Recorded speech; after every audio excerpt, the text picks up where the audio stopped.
what's up? Zach here, and today I've got the all-new Way of Wade 8085 Ultra V2. I think I said that correctly. And yeah, some, at least on foot feel, we'll see once we get all the way through them, but definitely some containment upgrades from the original 8085 Ultra. You never know with Way of Wade when they do a V2 of something. Is it gonna be a complete overhaul? Is it gonna be just stuff in the uppers or just some things here and there? Because I've seen it go all over the place where they kind of don't advertise the upgrades as much as like some other companies would. I know I've talked about this before, so it'd be interesting to kind of open, see exactly what they've got in store for the twos. I know the 8085 line has just really gotten a lot of attention because of the Super Boom, because of just the overall shape and structure of this shoe. Some people love it, some people hate them, but everybody has kind of been talking about the Super Boom and what these can kind of do. I will tell you, I do think the Super Boom fits better into this upper situation more than the original 5, but like I said, we'll talk about that. Now, starting off in the uppers, like I said, at least for now, the biggest difference I am seeing comes in just the overall, get this one, the overall fabric here in the uppers. You do get just a lot more. There's just more in the uppers, really every which way. The place I noticed it the most was the tongue. Now, even though the shape is relatively similar, I felt like this tongue just gave me more envelopment over my ankle. I mean, you can see it's not a lot of difference, but for some reason, this one I felt like I was in it better. The heel slippage was none. It just felt a lot, like I said, lace irritation, mild, then it breaks in, but it's there, and then it does start to break in. Speaking of, Way of Wade did send me these. This video is not sponsored, but in any way, shape, or form, they're not seeing this for you. No, they have no editorial control. Opinions, good, bad, indifferent, are all my own as always. But I did like that there was more padding up and down the tongue here. As you can see, these flames basically, or tree branch, whatever they, vines, whatever they want to call them. They do provide just enough more padding that I noticed it versus the regular 808. And then you just have more molding around the shoe, more stitching in the forefoot. The one thing is even though, like I said, yes, it does have just more everywhere, it does not have more in the heel counter. The heel counter on these ones, a little bit more flexible versus these. That'll also be why I felt better lockdown in these ones. I didn't notice any difference in terms of containment with the plastic versus the non. That's probably why they took it out. Thing is though, in terms of breathability, look at the fog machine. There's no fog inlet anywhere in the V2. And that's because, number one, the gusset is actually padded. There is mesh on the gusset, but it's solid backed underneath of it. So that gusset's just not, you're not gonna get a lot of breathing out of there. You got cabling, and then underneath that cabling in here, you can see that's just solid here versus we did have some mesh here in the 808. So the originals are gonna breathe a little bit better. The twos are gonna be more containing. We'll talk about in the midsole what I think that means for you, depending on which one you want to get. In terms of the heel counter though, like I said, because it does have an external heel counter that goes all the way around the shoe, which we'll talk about in the midsole, like I said, I did not notice any less containment on this versus this one, to be honest. I thought containment was better on the twos, just because I could lace them down better. All right, but getting into the midsole teardown of the V2s, really dissimilar to the V1. You get an enormous 2.9 centimeter stack of Super Boom, just an entire drop in of that. You could just see how light and flexible Super Boom is. Now, if you look at this thing, it does bend appropriately because the carbon fiber does go up pretty far. That's pretty good. Now, if you look at the torsional, this is like a really good visualization of drop-ins, and even if they have crazy amounts of carbon fiber, you can see the drop-in above it still shifting. The bottom of the shoe is not moving all that much, but there is still a lot of play up here. And that's, depending on how you look at it, it's a feature or a bug of a drop-in. I would say with, more than knitting up in the uppers and how these lock you down better, I would say the containment on these is about as much as you're gonna get on a drop-in, put it that way.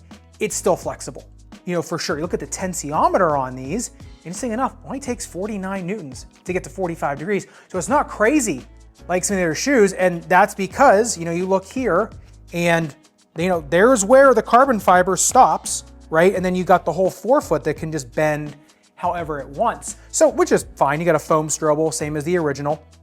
And then not only do you have that carbon fiber shank, which I'm gonna have to pick that out of my thumb later. But then notice you have this plastic shank that goes literally all the way around the shoe into the forefoot, wraps around here, and then comes up, which makes the arch of this shoe. And so the containment, this is as good as it's gonna get. This is as much support as you're gonna get, even with a really, really light drop-in. So to me, I like this because you get the lockdown and you can get a little bit more intimate contact with this shoe. You can get more one-to-one. You're gonna benefit the containment. You're gonna get the benefits of the containment more than the original 808 5, I should say. It's still not gonna be like a Way of Wade 10, 11, or 12. It's not. Yes, the review on the 12s, you'd be watching this, it might already be out, but yes, I have them. They're sitting right there. But that review will be out real soon. But this one, like I said, just much, you kind of get the torsional stuff with the D-Lo one, but with the carbon fiber and with the drop-in. So that's kind of the answer there. No, you can't put orthotics on. I mean, you're already 2.9 centimeters high off the ground and the volume on this is very low. It has to be for you to be able to stay into a drop-in, for the drop-in to stay stable. So no, you're not putting an orthotic on these, but you are getting an incredible stack of probably some of the most advanced foam out there. Speaking of, you look at the bounce height test, it's the exact same as the 808 5, 47 centimeters in the rear foot, 46 in the forefoot, really no difference there, and that's just because, it's the exact same setup. So all in all, very similar, but I just think because these just wrap your foot a little bit better, maybe the containment a little bit better. All right, getting into the outsole tread of the 808 5 Ultra V2, yeah, I said that right. You do have GCU, which is ground control unit, and that is cast polyurethane. So like I said, the durometer doesn't matter. Outsole durability test, exact same, just brushes the tread, basically just takes, the texture off of it, that's all. These are all micro textured. You do get a wider, thin, or I should say shallow herringbone going throughout the whole shoe. And then you've got the shank that comes through here, and then you've got a little bit of a thicker, chunkier herringbone. I actually thought this pink part was a manufacturing defect. I looked online, no, this is actually just a pop of color. So that was kind of interesting. Look at this thing on the grip test ramp, slips at 35 degrees. These ones slipped at 38. I think it's because the humidity in my studio now is different than it was in my old studio, and that's why, because this is literally the exact same rubber. Yeah, it's a different color, but I've noticed on a lot of shoes in here that are the same, the same rubber, that the grip is just a little bit different. It's a little bit less down here. So like I said, a little bit of give there. I noticed dynamic grip though, when you actually start using these, is pretty darn good. It doesn't pick up nearly as much dust as say something like the Way of Wade 10 will. So you're getting maybe a little more consistent traction versus like the crazy high tack, but GC rubber, you can use it indoors, outdoors. I still think hardwood is the very best surface for these. All right, but getting into the fit, the 808 5 Ultra V2, I'm getting better saying that every time. Yeah, it's the exact same as the 808 5 Ultra. It does come in, I mean, it has a 12-degree inflare, so not terrible, but it's getting up there in terms of inflare. Your metatarsal width isn't even 9 centimeters. Your toe box width though, it's not terrible. The one thing is though, is in terms of length, this is the same in any drop-in, same as the LeBrons that we were talking about before. Everyone says, no, they're long, no, they run long. I know that these shoes all run long, and it's because there is dead space, because there has to be so that the drop-in can fit, right? There's all this room for the drop-in to fit around the shoe. That's the dead space I'm talking about, not the dead space between your toes and the end of the shoe. So yes, they're gonna feel long. That's kind of the deal there. So I'd say narrow foot, you can go true to size. If you're narrow and wanna get length reduction, you can go down 1/2 size. You're just gonna have to break them in a little bit. Because like I said, the toe box isn't terrible in terms of the width. A medium, I'd just go true to size. A 2E, I'd try to go true to size. I do not have as much cramping in the 808s as I thought I would. So I think if you can just put the work in to break them in, or get some lacrosse balls or tennis balls in there, or shoe stretchers, I think you can do it. A 4E just might be a mismatch on these ones. And like I said, it's a drop-in shoe, and it's a super high stack foam drop-in shoe with a very, very, very light foam. It's not like this is Phylon, right? Where it's like super heavy and dense. It's light, it's airy, it's bouncy, right? Remember what we know about super bouncy foams. Yes, they have a lot more energy return, they have potential for a lot of shock absorption, but they also have potential to be a little unruly, right? They've got a lot of bounce. And so you kind of got to keep the shoe center there. So I'd say this is more for the medium to narrow feet. I have seen a bunch of people with 2Es, wide feet that fit these and just break them in. And that's just fine. You just kind of have to see if it's worth it for you to do that versus some of the other Way of Weight shoes where, yeah, I mean, obviously they're much more wide foot friendly.